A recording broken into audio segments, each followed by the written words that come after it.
కేసులను సామరస్యంగా పరిష్కరించుకోవాలని తూర్పుగోదావరి జిల్లా ప్రధాన న్యాయమూర్తి జునే అహ్మద్ మౌలానా సూచించారు. జిల్లా న్యాయ సేవా సంస్థ ఆధ్వర్యంలో 1K వాక్ నిర్వహించారు.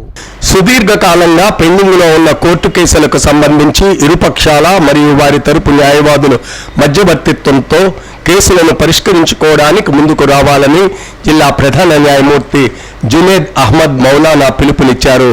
బుధవారం ఉదయం జిల్లా న్యాయ సేవా సంస్థ ఆధ్వర్యంలో మీడియేషన్ 3.0 ప్రచార కార్యక్రమంలో భాగంగా ర్యాలీ మరియు 1K వాక్ కార్యక్రమాన్ని నిర్వహించారు.